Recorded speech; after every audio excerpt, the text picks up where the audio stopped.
हमारे माँ बाप की शादियां, हमारे दादाओं की शादियां इस वजह से टिक गई।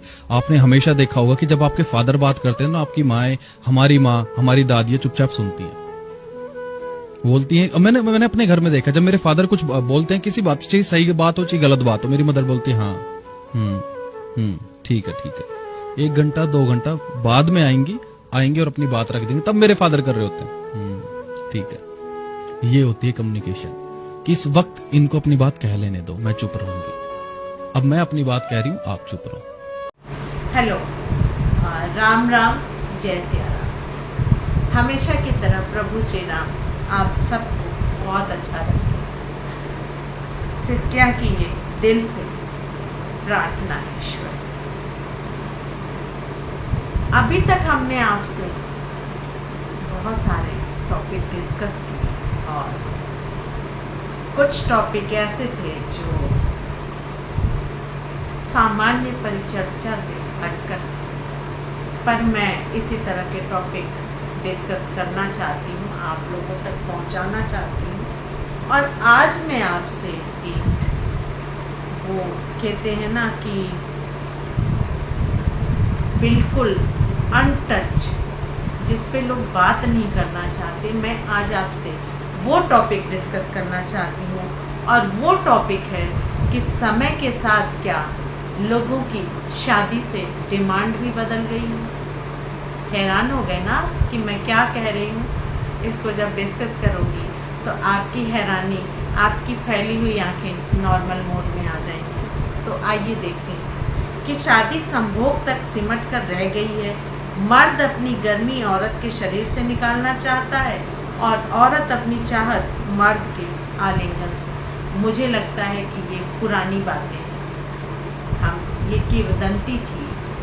मैंने बहुत पहले कहीं पढ़ा था कि पुरुष जो है वो प्रेम देके सेक्स लेता है और महिला जो है, पत्नी या महिला जो है, वो सेक्स देके प्रेम लेती है। ये मुझे याद नहीं है मैंने कहाँ पढ़ा था, बट मैंने ये लाइनें पढ़ी थी और मैं इन लाइनों को थोड़ा डीप में गई तो मुझे लगा बिल्कुल सही है। खैर, इसको अगर मैं एक्सप्लेन करूँगी तो ऑलरेडी लंबा हो जाएगा और जो टॉपिक है वो भी लंबा है। तो यहीं से जन्म होता है कॉर्पोरेट शादी का। जी हाँ, आप लोगों को लग रहा होगा कि कॉर्पोरेट जॉब होती थी, लेकिन समय तेज़ी से आगे बढ़ गया है। अब समय है कॉर्पोरेट शादी का। मैं बेंगलोर में मैं ये जो आपको आज के जो टॉपिक मैं आपसे डिस्कस कर रही हूँ, ये टॉपिक मुझे कहीं एक लिटरेचर में मिला, किसी ने ये अपना एक्सपीरियंस शेयर किया था और मैं इस तरह के एक्सपीरियंस ढूंढती रहती हूँ। और कहते हैं कि ढूंढने से भगवान और डुबकी लगाने से सागर में मोती भी मिलता है। तो मुझे भी डिफरेंट टाइप, डिफरेंट लोग, डिफरेंट मेंटालिटी और डिफरेंट एक्सपेरिमेंट मिल जाते हैं। तो मैं बेंगलोर में बतौर मैरिज काउंसलर काम करता हूँ। मेरा काम लोगों की शादी करवाना है, जिसके लिए बड़ी कंपनी जैसे शादी जीवन साथी मुझे हायर करती है।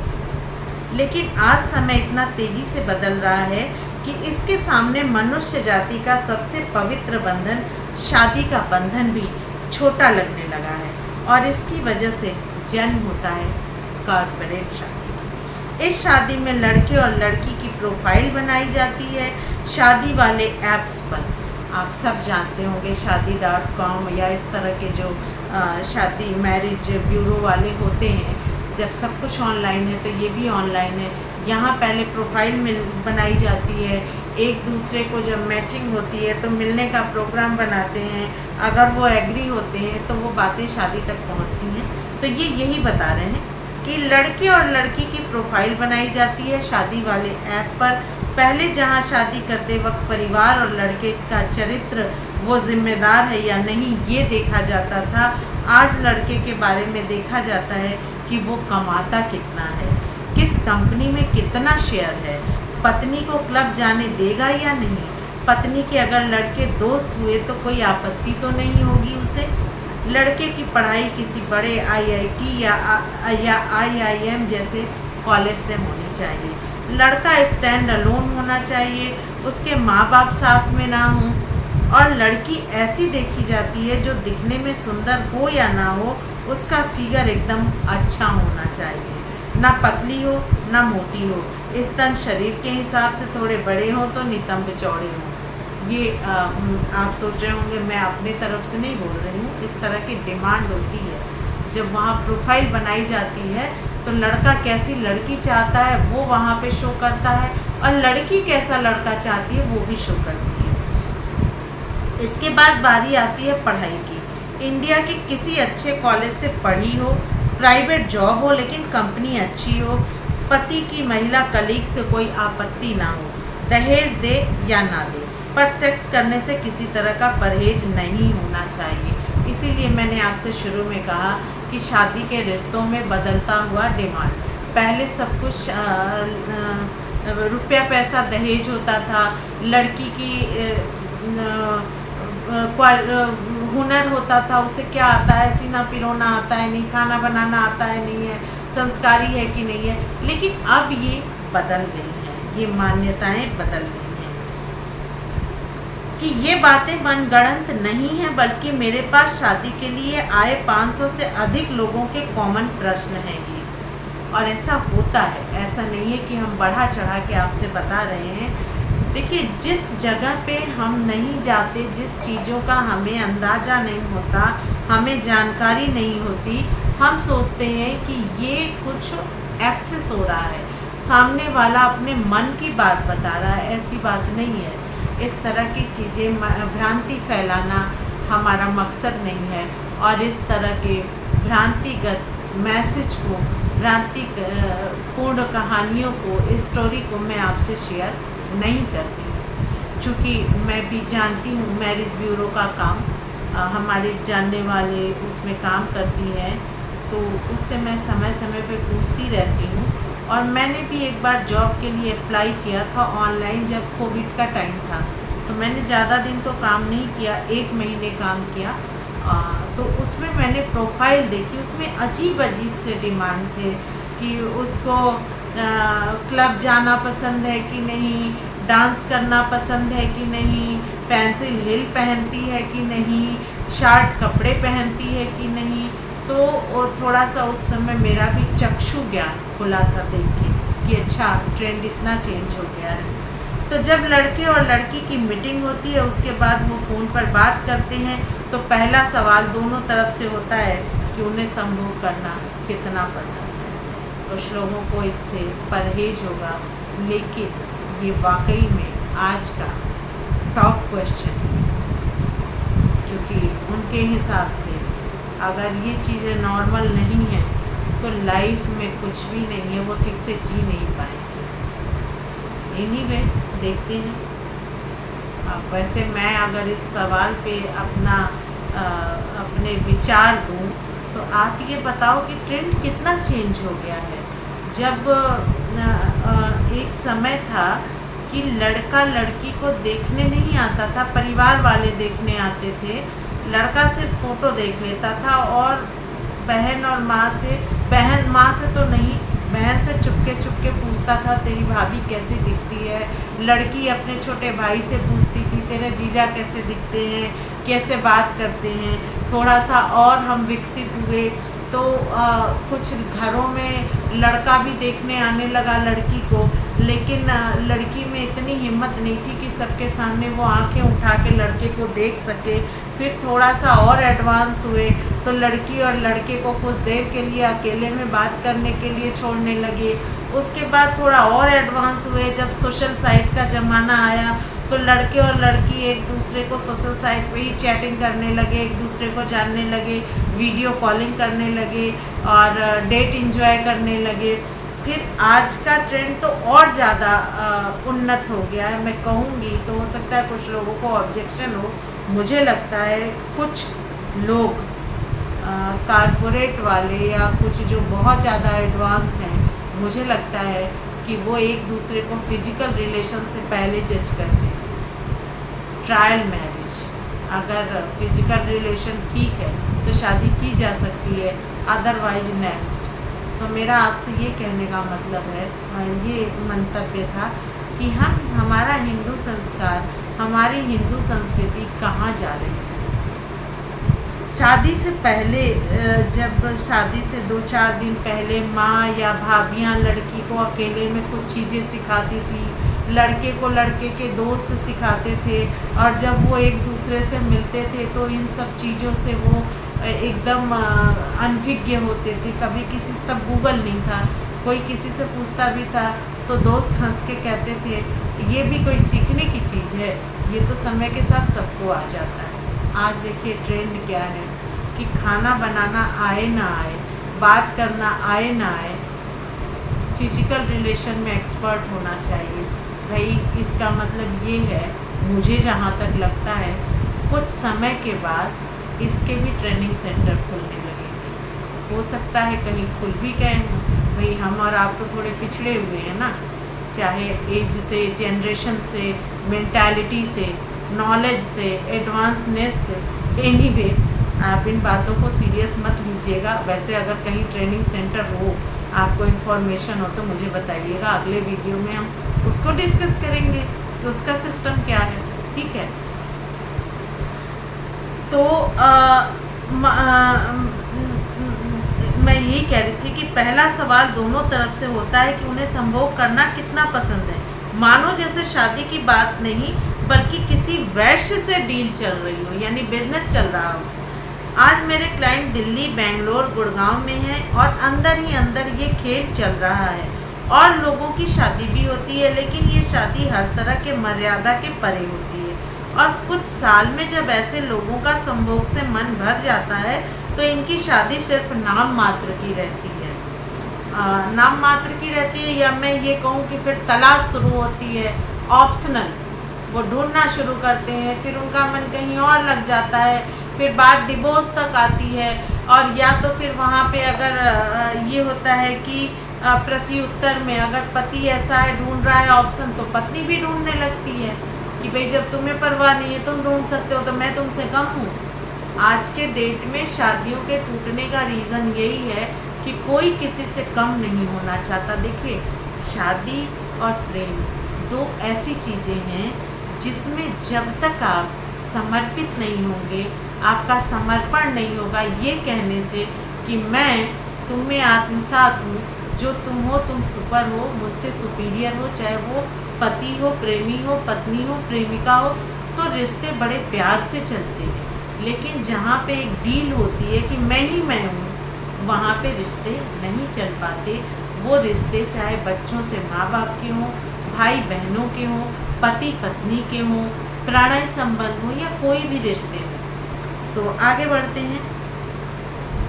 लेकिन हम ऐसे समाज में हैं जहाँ किसी भी ऑप्शन की कोई कमी नहीं, मैंने यही बात कही थी। लेकिन आज भी मैं अपने अनुभव से कह सकता हूँ कि सबसे ज़्यादा सफल शादी वही होती है जो माँ बाप द्वारा लड़के और लड़की को ढूंढ के की जाती है, या फिर वो प्रेम विवाह जो कम से कम 5 साल पुराना हो। देखिए, कोई भी माइंड सेट और कोई भी बाउंड्री नहीं होती कि माँ बाप के द्वारा ढूंढी हुई शादी सफल होती है, 5 साल से ज़्यादा प्रेम चला तो शादी सफल होती है। मेन जो होता है कि अंडरस्टैंडिंग होनी चाहिए, एक दूसरे को सुनने और समझने की क्षमता होनी चाहिए, सामने वाले को उसकी कमियों के साथ स्वीकार करने का आपका अपना जो है वो होना चाहिए, आशय होना चाहिए। अगर आप कमियां निकालेंगे तो कमियों की कोई कमी नहीं। जब हमें कोई पसंद नहीं आता तो उसकी अच्छाइयाँ भी कमियां दिखती हैं, और जब हमें कोई पसंद आता है, दिल के करीब दिखता है, तो उसकी कमियां भी अच्छाइयाँ दिखती हैं। यूं ही प्यार को अंधा नहीं कहा जाता है। एनीवे, माता पिता द्वारा कराई गई शादी में परिवार और सभ्यता सब देखी जाती है, लेकिन कारपोरेट शादी में सिर्फ कमाई और लड़की का फिगर देखा जाता है। ऐसा नहीं है, आजकल लड़कियों की भी डिमांड हो गई है, लड़कों का भी फिगर देखा जाता है, ड्रेसिंग सेंस देखा जाता है। कुछ लड़कियों को सिगरेट पीते हुए लड़के हीरो समान लगते हैं, कुछ लड़कियों को हाथ में बियर का कैन लिए हुए, एक हाथ में गाड़ी की चाबी घुमाते हुए लोग बड़े अच्छे लगते हैं। किसी लड़की को शॉपिंग कराता हुआ हस्बैंड दुनिया का सबसे खूबसूरत लगता है, चाहे वो जैसा भी हो देखने में। तो ये तो अपनी अपनी पसंद है, अपनी अपनी ज़रूरत है। लेकिन कारपोरेट शादी में आप आज़ाद हैं।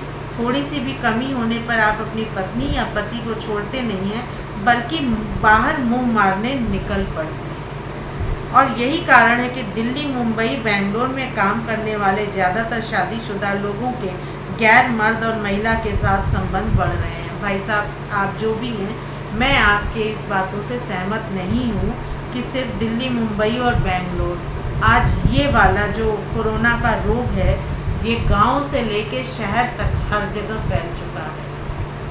वो अपनी अपनी पर्सनालिटी है, कोई खुल के करता है, कोई छुप के करता है, करते सभी हैं। क्योंकि एक पत्नी और एक बैगन की सब्जी और कद्दू की सब्जी बहुत कम लोगों को पसंद आती है। आज की युवा पीढ़ी, वो लड़की हो या लड़का, सिर्फ इस बात पे ध्यान दे कि शादी करते समय लड़के लड़की का चरित्र कैसा है, जिम्मेदारी उठा सकता है और उसके अंदर वफादारी कितनी है। एक अच्छे शादी वाले जीवन के लिए ये 3 बिंदु पर्याप्त हैं। मुझे लगता है कि यहाँ पे चरित्र को साइड रख देना चाहिए, क्योंकि अगर आज के डेट में आप वर्जिनिटी ढूंढते हो, आप सोचोगे कि मैं क्या कह रही हूँ, लेकिन मैं ये बात कुछ युवा लोगों से बात करने के बाद बता रही हूँ कि वो खुद कहते हैं कि वर्जिनिटी मेरे जूते की नोक पे है। मैं उन्हीं के शब्दों में कह रही हूँ, मैं जनरली ऐसे शब्द यूज़ नहीं करती। ये साला वर्जिनिटी है क्या? अगर कोई वर्जिन है तो उसने ज़िंदगी में कुछ किया नहीं, वो कहीं सफल नहीं हो सकता। आज की मेंटलिटी ये है। सॉरी कि मुझे ऐसे शब्दों का प्रयोग करना पड़ा, लेकिन मैं जो मेंटलिटी है, जो लोग कहने में नहीं कतराते हैं, वो मैं आपसे शेयर कर रही हूँ। एनीवे, लेकिन अगर आप कारपोरेट शादी के चक्कर में पड़ रहे हैं तो याद रखिए, कुछ साल तो संभोग का खूब आनंद आएगा, लेकिन उसके बाद मन में अकेलापन महसूस होगा और मन से आप किसी को अपना नहीं बोल पाएंगे। मैं नहीं जानती वो ये शब्द क्यों बोल रहे हैं, कुछ उन्होंने महसूस किया होगा, लेकिन जो भी वो बोल रहे हैं अपने अनुभव के आधार पे बोल रहे हैं। और किसी का भी अनुभव मुझे लगता है कि गलत नहीं होता, सही ही होता है। उन्होंने उस तरह की चीज़ें महसूस की होंगी, इसलिए उन्होंने इस तरह की बातें बोली। और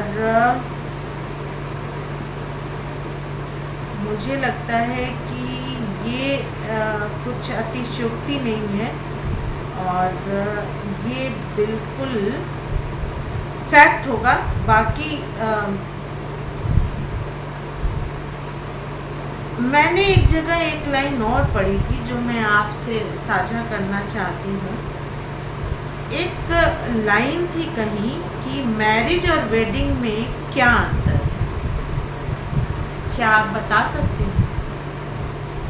ये पढ़ने के पहले मैं भी नहीं बता सकती थी, लेकिन मैं आपसे आज साझा कर रही हूँ कि भारत में अक्सर लोग मैरिज और वेडिंग का शब्द का उपयोग एक दूसरे के विकल्प के रूप में करते हैं। मैरिज और वेडिंग को समानार्थी पर्यायवाची शब्द माना जाता है, परंतु क्या वाकई में मैरिज और वेडिंग एक दूसरे के पर्यायवाची हैं? क्या सचमुच दोनों का उपयोग एक दूसरे की जगह पे किया जा सकता है? तो अरुण सोनी जी हैं, अनअकैडमी में जो टीचर हैं, वो बताते हैं कि मैरिज शब्द का अर्थ होता है 2 व्यक्तियों के बीच विवाह। हिंदुओं में इसे विवाह संस्कार कहते हैं। यह नितांत व्यक्तिगत शब्द है। याद रखिएगा, मैं मैरिज की बात कर रही हूँ। यह 2 व्यक्तियों के बीच रिश्ते की स्थिति है, 2 इंसानों के बीच एक ऐसा अनुबंध जिसकी रक्षा ईश्वर करते हैं और जिसको ईश्वर ने लिख के भेजा है। ये है मैरिज। अब वेडिंग क्या है? तो वेडिंग शब्द का अर्थ है विवाह का समारोह। यह विवाह यानी मैरिज नहीं है। मैरिज के बाद होने वाला समारोह है जिसमें नाते रिश्तेदार और शुभचिंतक शामिल होते हैं, वर वधू को आशीर्वाद करते हैं, यानी कि मैरिज के उत्सव को वेडिंग कहते हैं। तो इन्होंने इसको साइंटिफिकली एक्सप्लेन किया है, लेकिन मुझे लगता है कि अगर आज के संदर्भ में लोग मैरिज और वेडिंग को एक दूसरे के साथ कंपेयर करते हैं तो गलत नहीं है, क्योंकि आज हम कहीं भी जाते हैं तो हम वेडिंग में ही जाते हैं, हम मैरिज में नहीं जाते। आप सोचेंगे कैसे? तो आप अगर शादियों में देखिए, आजकल की शादियाँ लॉन और बैंक्वेट हॉल तक सीमित रह गई हैं। हम जब पहुंचते हैं किसी के यहाँ शादी में तो हम वही टाइम लेके पहुंचते हैं, जहाँ बहुत हो तो हम थोड़ा बहुत जयमाल देख लें, फ़ोटो खिंचा लें, खाना खाएं और निकल लें। हमने शादी देखने का सब्र ही नहीं है, उतना टाइम ही नहीं है। तो अगर वो कहते हैं कि हमें वेडिंग में जाना है तो वो सच कहते हैं। और मैरिज जो है, जो विवाह का संस्कार होता है, आप ये भी देखेंगे कि जब शादी के रस्मों रिवाज होते हैं तो वहाँ पे जनरली वही लोग होते हैं जो लोग उस संस्कार में शामिल होते हैं। जैसे पति पत्नी, पत्नी का पिता पत्नी की माँ कन्यादान देने के लिए, भाई उसका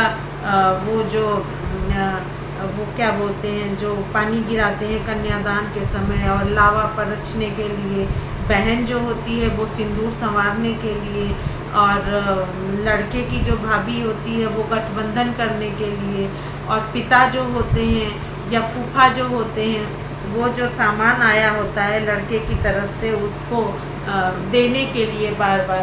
इसके अलावा अब आपको मंडप में लोग नहीं दिखते हैं। पहले ऐसा होता था कि लोग 15-15 दिन तक रहते थे, तो वहाँ पे वैवाहिक समारोह या वेडिंग शब्द नहीं होता था। वहाँ पे यही होता था कि उनके विवाह में जाना है, उनकी शादी में जाना है, क्योंकि रात रात भर पूरा छत और नीचे मंडप का पूरा आंगन भरा रहता था, जगह की कमी होती थी। हम लोग भी शादियों में जाते थे तो पूरी रात जग के शादियाँ देखते थे और उसके बाद 2-3 दिन लगते थे नींद पूरी होने में। आज कोई भी इस तरह का कंप्रोमाइज़ नहीं करता, अपनी नींद का कोई मर्डर नहीं करना चाहता। उसका मेन ये होता है कि हम उनकी शादी में गए, इसके 1-2 फ़ोटो प्रूफ के रूप में हो, हमने दहेज दिया और हम खाना खाए और हम चले आए, बस इतना ही रह गया है। तो जितना शार्ट आपका रिश्ता आज रह गया है उतनी ही शार्ट प्रेजेंस रह गई। तो मुझे लगता है कि आज मैंने आपसे वेडिंग और मैरिज का भी एक डिफ़िकल्ट और साइंटिफिक एक्सप्लेन कर दिया। इसके अलावा जो कारपोरेट मैरिज और नॉर्मल मैरिज में जो धीरे धीरे विकास हुआ है, मोदी जी का विकास हुआ हो ना हुआ हो, देश का विकास हुआ हो ना हुआ हो, लेकिन बहुत तेज़ी से 2 ही चीज़ों का विकास हुआ है।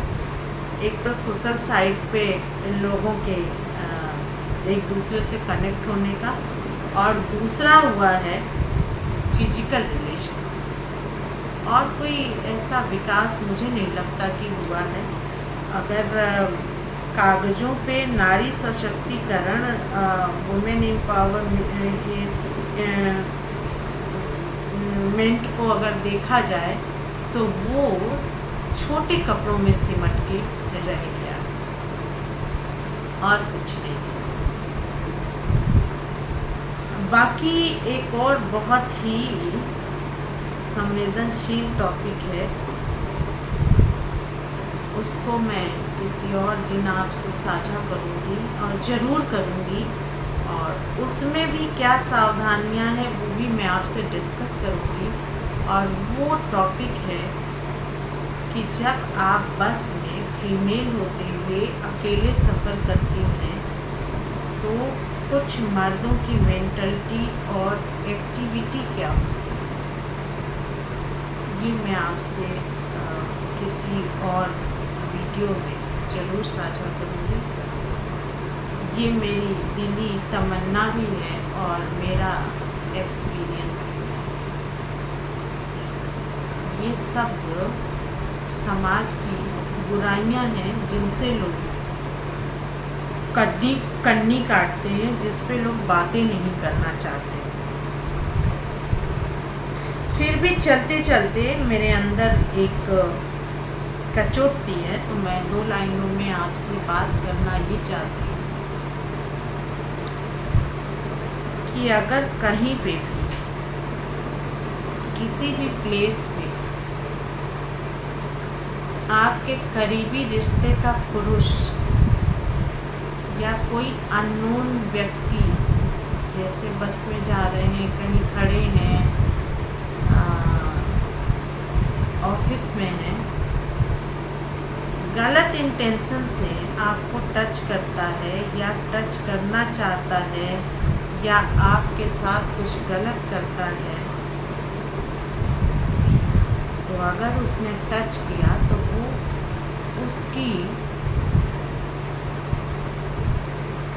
उसके चरित्र का हनन है, आपके नहीं। तो कभी भी इस बात से खुद को गिल्ट फील ना कराएं कि हमारी गलती थी, हमारी कमी थी, कमी उस व्यक्ति के संस्कारों में। वैसे मैं आज का टॉपिक यहीं तक, आगे ज़्यादा क्या बोलूँ। तो मुझे लगता है कि आज आप थोड़ा सा, जो आंखें आपकी शुरू में चौड़ी हो गई होंगी आश्चर्य से, अब थोड़ा सा नॉर्मल उसमें स्थिति में आ गई होंगी। देखिए, बहुत सारी चीज़ें चेंज हो गई हैं और हमें भी चेंज होना पड़ेगा, लेकिन चेंज वहीं तक हो जहां आपकी सेल्फ रिस्पेक्ट, आपके वैल्यूज़, आपके फैमिली कल्चर जहां पे हर्ट ना हो। एक बाउंडेशन बना के रखिए। लाइफ हमारी है, किसी की औकात नहीं होनी चाहिए कि हमें अपने हिसाब से नचा सके। Take care yourself. सावधानी ही सुरक्षा है। जय श्री राम।